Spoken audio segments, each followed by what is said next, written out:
का कथो अरे भक्ता है खड़ा तुहारे दुआर मोरी जननी पसवे में झंडा लहरत बाय मोरी जननी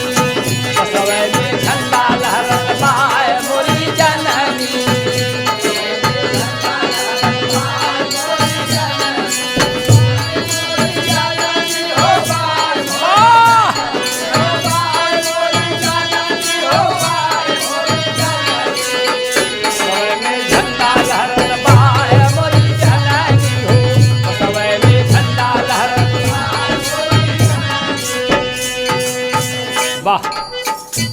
बांसे में झंडा लेके भक्त बाबू माई के दरबार में पहुंचल,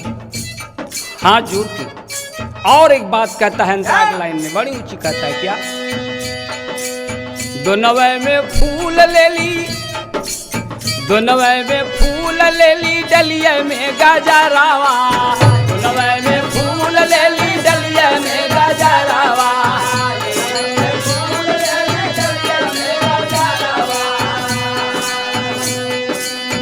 हरिया बनवले बाई, हरिया बनवले बाई माटिया का घड़ावा, हरिया बनवले बाई माटिया का घड़ावा, हरिया बनवले बाई माटिया का घड़ावा। अरे भक्ता देला तोहके, अरे भक्त देला तोहके अब चढ़ाय मोरी जननी बसवे में झंडा लहरत बाय मोरी जननी बसवे में झंडा लहरत बाय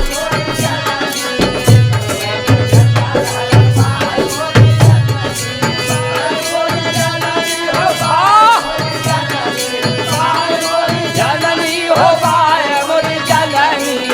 बसवे में झंडा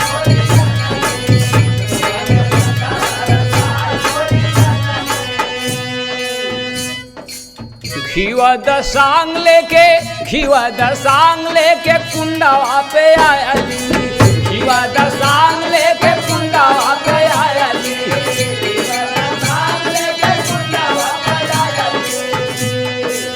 करीला हवा ना भक्ता, करीला हवा ना भक्ता तोहा के बोलावली, करीला हवा ना भक्ता तोहा के बोलावली,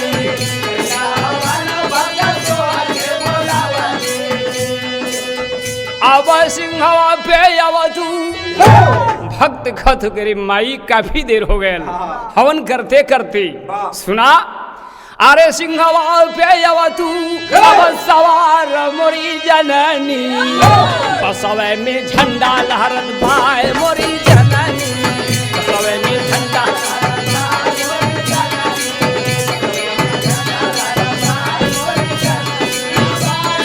जननी हो बाय मोरी जननी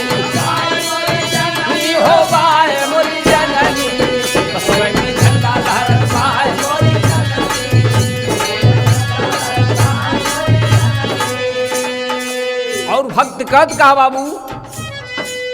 हथवे में लेहले बाई, हथवे में लेहले बाई नारियर चुनारिया, हथवे में लेहले बाई नारियर चुनारिया,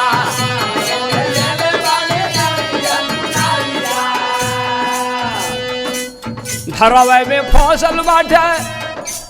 धरवे में फसल बाटे भक्त का नवरिया, धरवे में फसल बाटे भक्त का नवरिया,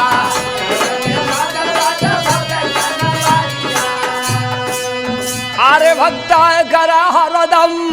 अरे भक्त करा हरदम अब पुकार मोरी जननी बसवे में झंडा लहरत बाय मोरी जननी बसवे में झंडा लहरत बाय मोरी जननी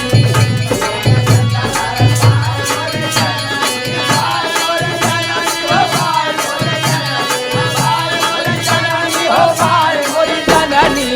बसवे में झंडा लहरत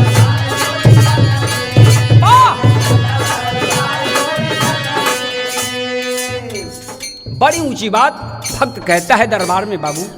काफी समय हो गई, मगर कहना है कवि का क्या कहना है, गुरु के खानदान का परिचय लेते हुए क्या कवि लिखे बाबू, सरजू बिहारी तब स्वर्ग में जाई, सरजू बिहारी तब स्वर्ग में जाई, सरजू बिहारी तब स्वर्ग में जाई। देखा हमारे चाचा जी आज स्टूडियो में लोकगीत गावत थी, 50 रुपया देकर के सम्मानित किए। भोला चाचा कुरी से 50 रुपये का साथियों देकर के सम्मानित किए। मैं 100 बार प्रणाम करता हूँ। इस स्टूडियो में साथियों लोकगीत गा रहा हूँ तो कहना है बड़ी सम्मानित किए। इस स्टूडियो के अंदर मैं 100 बार प्रणाम करता हूँ। कहना है कवि का क्या है बाबू,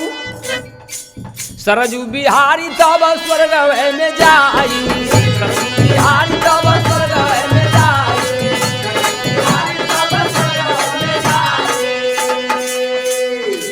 कभी छेदी लाल तब गीतिया बनाई, कभी छेदी लाल तब गीतिया बनाई,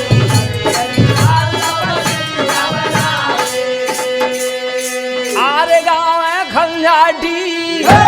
गाँव है खंजाटी, अरे गाँव है खंजाटी ललकार मोरी जननी, बसवे में झंडा लहरत बाय मोरी जननी, बसवे में